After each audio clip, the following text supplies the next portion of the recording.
नमस्कार, स्वागत है आपका हमारे इस विशेष कार्यक्रम हॉट टॉक में। हॉट टॉक में हर हफ्ते हम आपको तमाम सारी खबरों पर अपना प्रिडिक्शन से लेके एनालिसिस सब कुछ दिखाते हैं। राजा भाई, स्वागत है आपका एक बार फिर। Thank you sir. Raja Sharma ji मेरे साथ मौजूद हैं। हम हॉट टॉक आपको जो पहुंचाने की कोशिश करते हैं उसमें कुछ अलग तथ्यों के साथ खबर पहुंचाने की कोशिश करते हैं।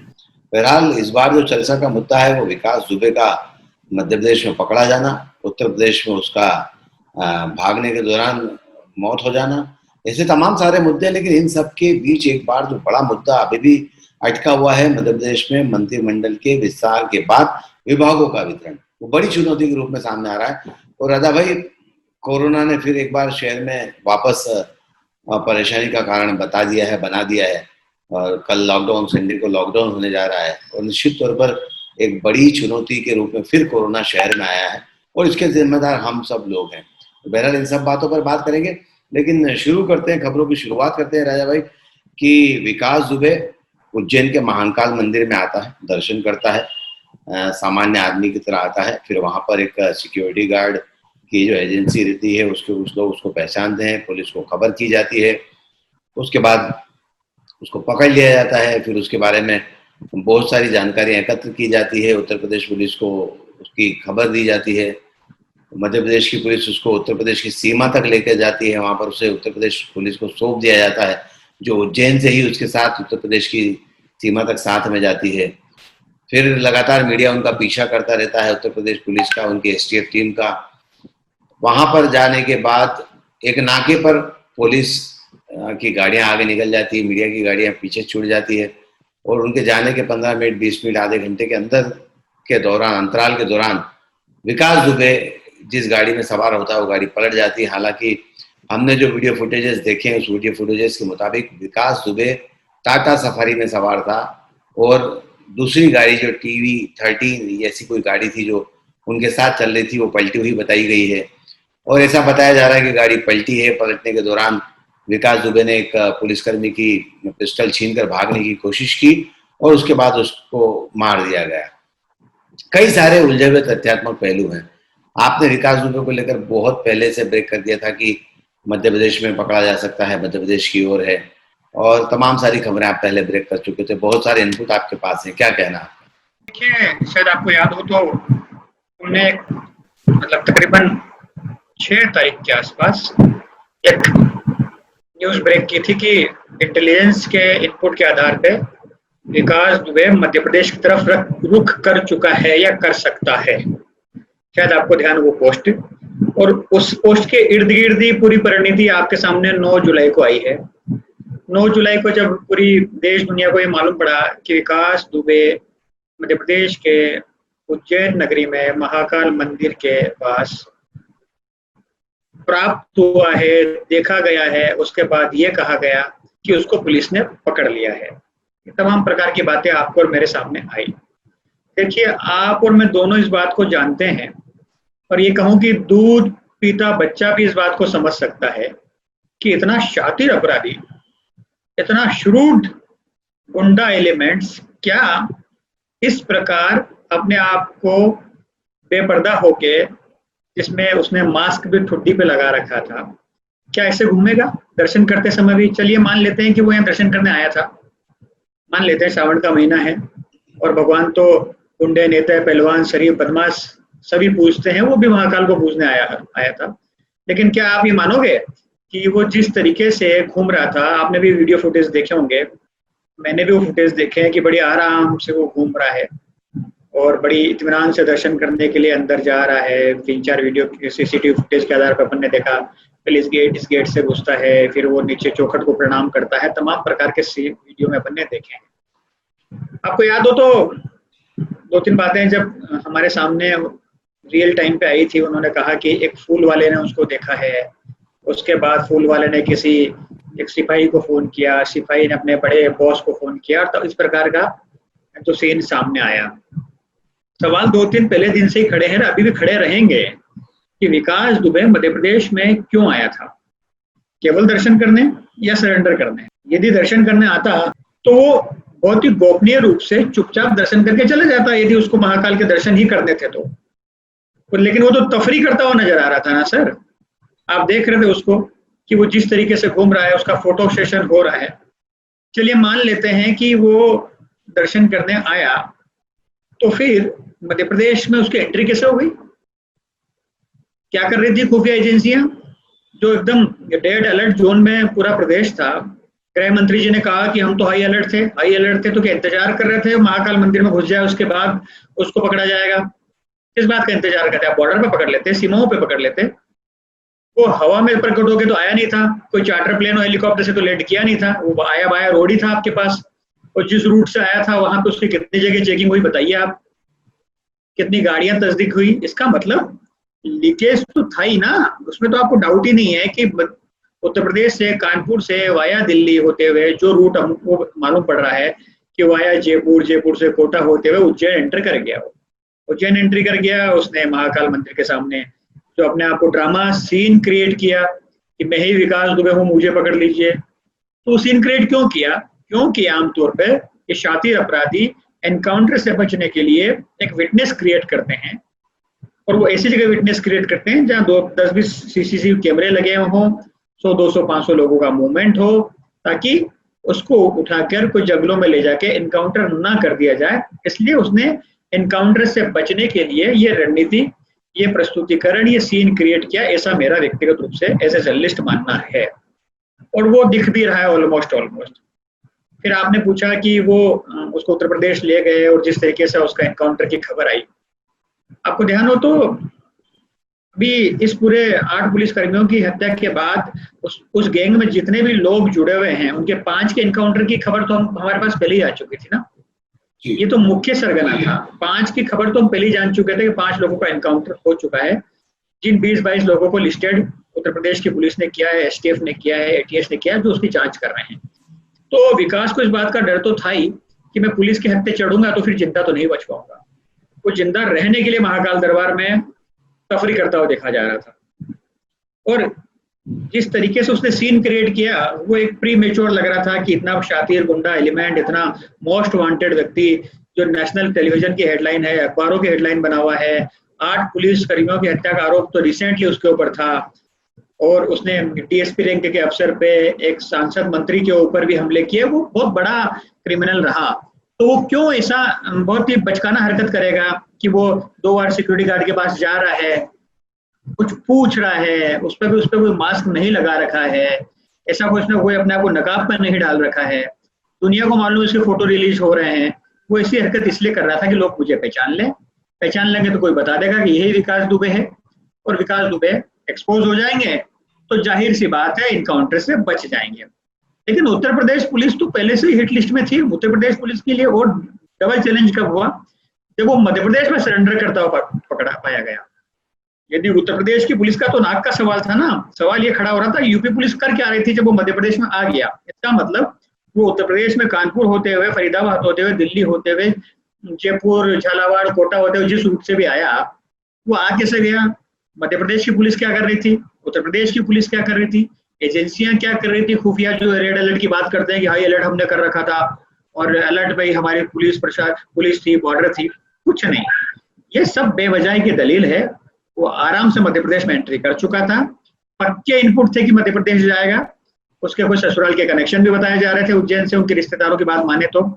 लेकिन वो कैसे आ गया, किस तरीके से? चलिए हम मान लेते हैं यदि विकास दुबे उज्जैन के प्रेमाइसेस पे पाया गया, देखा गया, तो क्या वो बचपनों जैसे हरकत करेगा कि उसको एक सिक्योरिटी गार्ड पकड़ ले?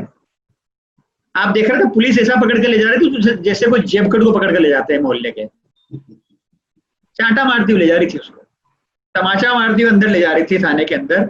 वो विकास दुबे है जो 8-10 पुलिस कर्मियों को लेटा के आया है, वो क्या आपके हाथ इतनी जल्दी आ जाएगा, इतनी आसानी से आ जाएगा? आपको जंगलों में से पकड़ के लाए नहीं थे, गोलियां चलाते लाए नहीं थे उसको, वो तो प्रकट हो रहा है आपके सामने, मैं ही विकास दुबे हूँ, मुझे पकड़ लीजिए। तो सर इसमें संदेह कहाँ है कि वो सरेंडर नहीं हुआ?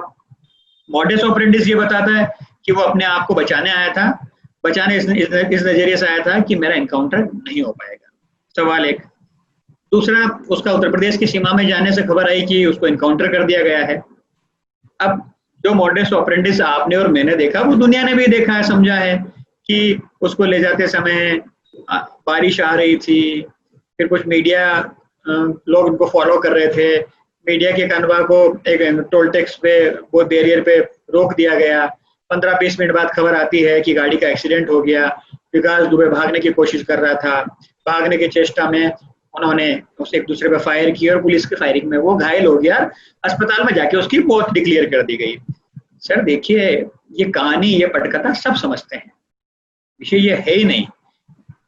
सबको मालूम है कि विकास दुबे कानपुर की अदालत तक सुरक्षित पहुंचा, यही बड़ी बात थी, क्योंकि उत्तर प्रदेश पुलिस की टास्क में था, रडार पे था, हार्डकोर पे था। और उत्तर प्रदेश पुलिस के लिए चुनौती सबसे बड़ी ये हो गई थी कि उनके नाक में दम कर रखे वो मध्य प्रदेश में सरेंडर हो गया है, मध्य प्रदेश में पाया गया। तो जाहिर सी बात है, करेला और नीम चढ़ा वाली कहानी होगी, उनके लिए तो डबल दुख हो गया कि उत्तर प्रदेश में हमारे हाथ नहीं आया और मध्य प्रदेश में जाके उसने सरेंडर कर दिया। तो ये एक बड़ा कारण है जो आप जानना चाह रहे हैं। बिल्कुल ठीक कहा आपने, बहुत विस्तार से बताया है और उस खबर के बारे में आप बहुत पहले ब्रेक कर चुके थे और मुझे लगता है शायद 1 या 2 दिन पहले आपने मध्य प्रदेश में होने की संभावनाओं के बारे में भी एक इशारा अपने हॉटलाइन पर किया था।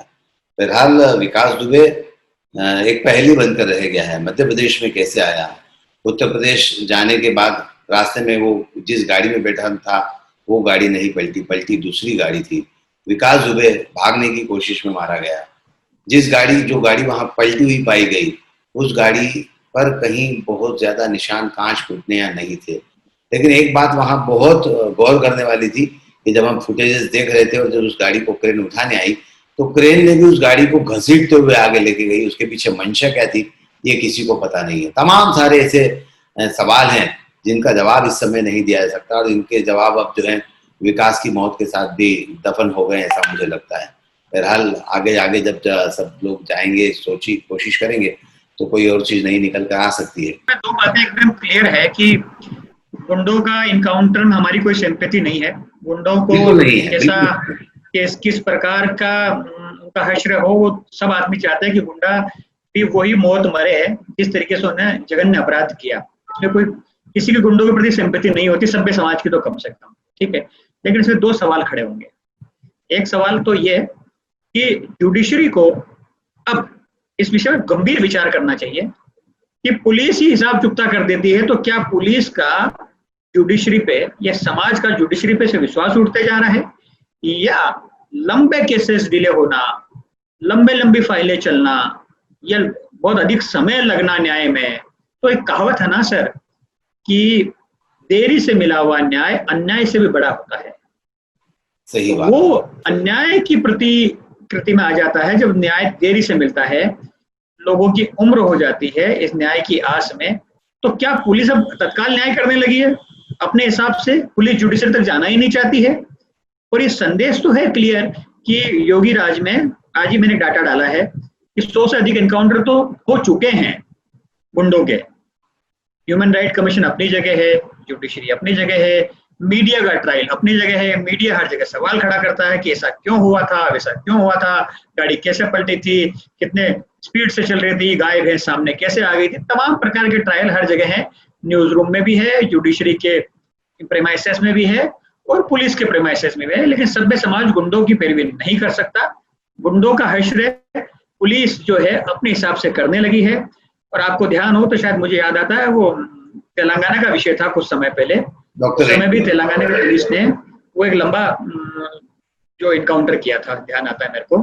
तो आजकल इनकाउंटर भी एक ट्रेंड बन गया, देखिए आप, इसलिए ट्रेंड बन गया है कि क्या जुडिशरी से विश्वास उठते जा रहा है या पुलिस की भी खुन्नस है, पुलिस भी रिवेंज में है कि नहीं, इसका बदला ऐसे ही लिया जाना चाहिए। ये परिस्थितियां, क्योंकि वहां पुलिस की मौत हुई थी, पुलिस कर्मियों को जघन्य अपराध हुआ, पुलिस कर्मियों को मौत के घाट उतारा था। तो मुझे लगता है कि पुलिस की तो एक डबल रिवेंज होगी इस घटना को लेकर। एक बात सही कहा राजा आपने कि तमाम सारे सवाल इस समय खड़े हो गए हैं। क्या पुलिस न्याय कर रही है? क्या अपराधियों को कोर्ट तक ले जाने के लिए पुलिस की कोई रुचि नहीं है? तमाम सारे सवाल हैं जिसका जवाब आने वाले वक्त में मिलेगा बहरहाल। लेकिन एक बार फिर हम बात कर लें कि मध्य प्रदेश में विभागों का वितरण मुख्यमंत्री शिवराज सिंह चौहान आज तक नहीं कर पाए। सर माफ कीजिएगा, शिवराज सिंह चौहान के बस की बात नहीं रही अभी है। अब आप इनको, शिवराज सिंह चौहान जो है मुख्य डॉट मंत्री हैं, मतलब मुख्य तो हैं लेकिन एक मंत्री की हैसियत में रह गए हैं वो। जब से महाराज की कृपा पे उनकी कुर्सी टिकी हुई है, निर्णायक महाराज है और महाराज दिल्ली वालों की गोद में बैठे हुए हैं। दिल्ली वालों ने बहुत कुछ करके महाराज को रख रखा है कि महाराज भाग न जाएं, महाराज को एकदम अभी अपने खेमे में इसलिए रखो क्योंकि महाराज के कारण ही मध्य प्रदेश की शिवराज सिंह चौहान की कुर्सी टिकी हुई है। और दिल्ली वालों का एक गेम प्लान था पहले दिन से, दिल्ली वालों ने भारतीय जनता पार्टी में उनको शामिल कराया था। इसलिए शिवराज सिंह चौहान ने आज जो जिक्र किया ग्वालियर में कि मैं कल विभागों का वितरण कर दूंगा, 4 दिन पहले दिल्ली जाके आए थे, एक सूची दे के आया था कि मेरे इन मंत्रियों को ये विभाग दे दीजिए, महाराज के मंत्रियों को ये विभाग दे दीजिए। वो सूची खारिज कर दी महाराज ने कि नहीं साहब, ये मंत्री तो मेरे मंत्रियों को ये विभाग मिलेंगे।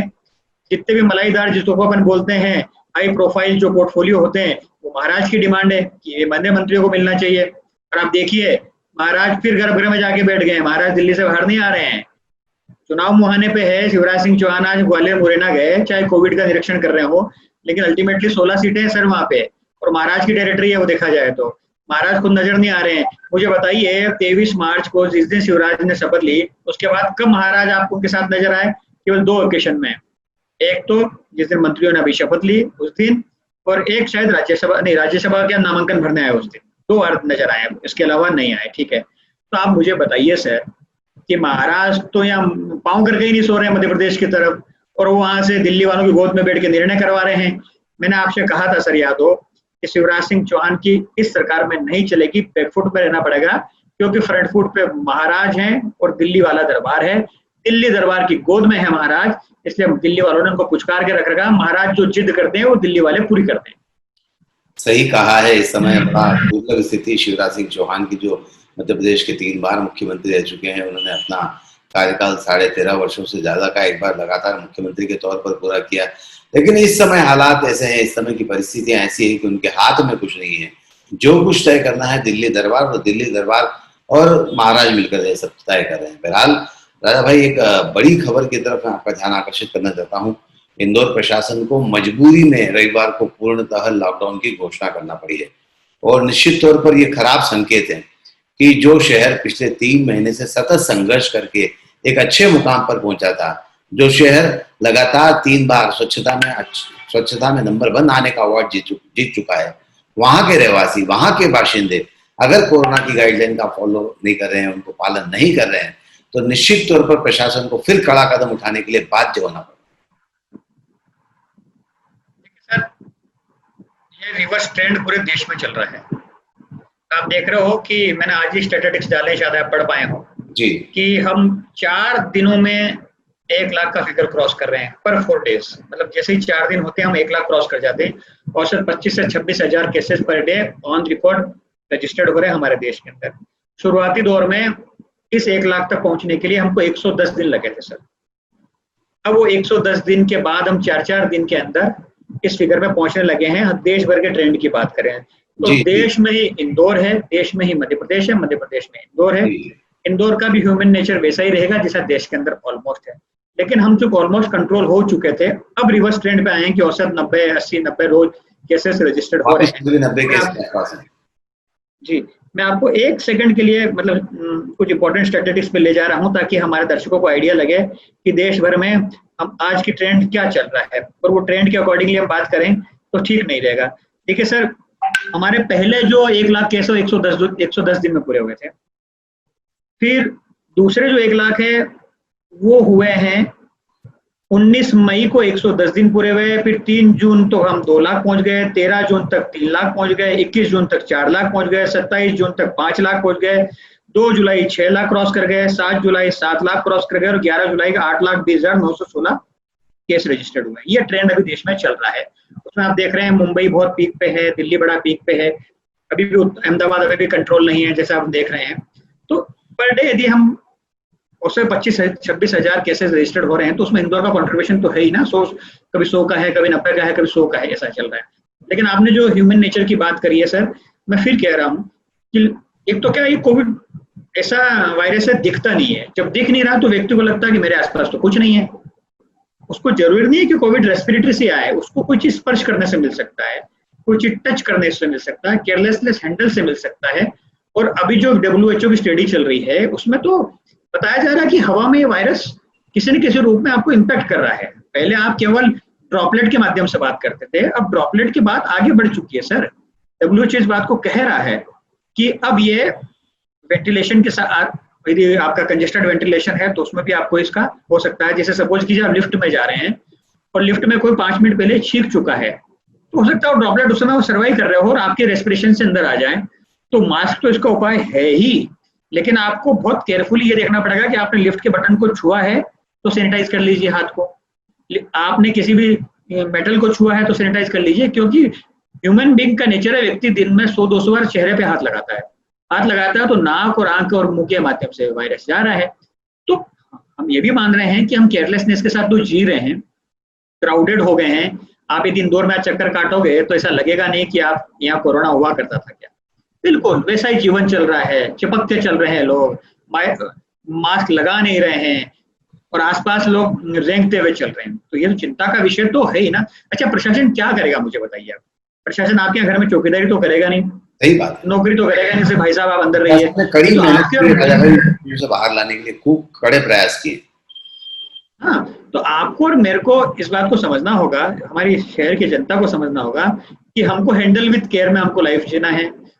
क्योंकि प्रशासन एडवाइजरी जारी कर सकता है, कुछ शक्तियां बरत सकता है, लेकिन यदि हम शक्तियों के बाद भी बाज नहीं आएंगे तो अल्टीमेटली वायरस तो जो वायरस है वो घर थोड़ी चले गया। हमारे घर के बाहर निकल रहे हैं, मैं बार बार कहता हूँ, हम घर के बाहर निकल रहे हैं तो वो वहीं खड़ा आपका इंतजार कर रहा है, किसी न किसी रूप में जकड़ लेगा जरा सी भी लापरवाही हुई तो चिंता का विषय तो है ही। जैसा मुझे अभी जानकारी प्राप्त हुई कि मतलब लॉकडाउन के बाद जो अनाउंस हुआ संडे का, जो कल का लॉकडाउन अनाउंस हुआ है, उसके बाद कैलाश विजयवर्गीय ने एक बड़ी चिंता प्रकट करी है और संभाग आयुक्त तो कलेक्टर को बुला के मीटिंग कॉल करी कि किस प्रकार से वापस इंदौर में रिवर्स ट्रेंड आ रहा है, इसके पीछे कारण क्या है, क्या बाजार हैं, मंडियां हैं, सब्जी मंडियां हैं, डेंस पॉपुलेशन के एरिया हैं, क्या परिस्थितियां हैं, क्या कारण है कि वापस ये ट्रेंड हो रहा है। और इन राजनेताओं को भी समझना होगा सर, ये भी तो चिपक के ज्ञान दे रहे हैं एक दूसरे पे चुनावी प्रचार के अंदर, सबको समझना होगा, केवल जनता नहीं है, जनता के साथ इन राजनेताओं को भी समझना होगा कि जितने लोग बिना मास्क के लगाए मुंह में मुंह डाल के वहां बात करते हैं, उनको भी तो देखना होगा कि कोरोना ऐसा थोड़ी देखता कि आप मंत्री हो, विधायक हो, इसलिए आपको स्पर्श नहीं करेगा। सबको समझना पड़ेगा, आपको और मेरे को भी समझना पड़ेगा। आपने बहुत अच्छी बात कही राजा भाई। हम इस टॉक शो को खत्म करें उसके पहले राजनेताओं वाली जब बात कही आपने, तो मैं इस बात को बहुत गलत मानता हूं कि राजनेता हर दिन 2-3 संगठनों के लोगों के साथ को प्रशासन के पास ले जाकर उनकी मीटिंग करते हैं, उनकी एक एडवाइजरी जारी करते हैं और पान की दुकान खोल देते हैं, कभी सब्जी मंडी खोल देते हैं, कभी व्यापार व्यवसाय किया जाना जरूरी है, लेकिन शहर के स्वास्थ्य की कीमत पर यह सब किया जाना जरूरी नहीं है। तो इसमें राजनेताओं की भी गलती है कि वे अपना राजनीतिक हित साधने के लिए तमाम सारे विभिन्न व्यापारिक संगठनों को लेकर गए हैं और अनुमतियां जारी करवाई। देखिए, ये बहुत स्पष्ट बात है कि आप अपनी नेतागिरी चमकाने के लिए किसी भी व्यावसायिक संगठन को, किसी भी दूसरे संगठनों को लीड और रिप्रेजेंट कर सकते हो, लेकिन उसमें आपकी अकाउंटेबिलिटी भी तय होगी कि यदि इस क्षेत्र की दुकानें ऑड और इवन का कमिटमेंट था, ऑड के दिन भी खोल के बैठे हो और इवन के दिन भी खोल के बैठे हो, तो फिर उन जो लोग फेडरेशन के वहां नुमाइंदे आए थे उन पर कार्रवाई होना चाहिए, उन पे एक्शन होना चाहिए, लीगल उनको नोटिस होना चाहिए कि आपकी जिम्मेदारी पे ये दुकानें खोलने की इजाजत दी थी। उस राजनेता को इन्वॉल्व किया जाना चाहिए जो वहां नेतागिरी चमकाने आते हैं कि आपने कहा था कि दुकानें खुलवाना चाहिए, खोल दी, लेकिन जिम्मेदारी तय करो। यदि वहां से वायरस फैल रहा है तो जिम्मेदारी तो तय हो कम से कम। तो केवल पॉलिटिक्स करने से कुछ नहीं होगा, आपको उसका फॉलोअप लेना पड़ेगा, आपको उसकी जिम्मेदारी और जवाबदेही भी लेना पड़ेगी। तो आप देखिए, अभी चुनाव का माहौल चल रहा है मध्य प्रदेश के अंदर, किसी को कोई से भी आप जाजम पे देख लीजिए, 100, 200, 500 कार्यकर्ता बिना मास्क के बैठे रहते हैं और मास्क लगा भी रहते हैं तो मुंह से मुंह डाल के बातें करते रहते हैं। तो वायरस का तो स्प्रेड होना तय है। एक व्यक्ति कितने लोगों को वायरस देता है किसको मालूम है? एक व्यक्ति किसी मंडली में बैठा है तो वो 100-200 लोगों को बधाई बांट के चले जाता है, मालूम भी नहीं पड़ता है। इसलिए चिंता का विषय आपके और मेरे दोनों के लिए है कि हम अपने आप को कितना प्रिकॉशन से घर से निकल रहे हैं और कितना प्रिकॉशंस के साथ घर में आ रहे हैं। बहुत सही बात कही राजा भाई आपने। बहरहाल आज के इस हॉट टॉक कार्यक्रम में बस इतना ही। सुनील जोशी और राजा शर्मा को दीजिए इजाजत। नमस्कार।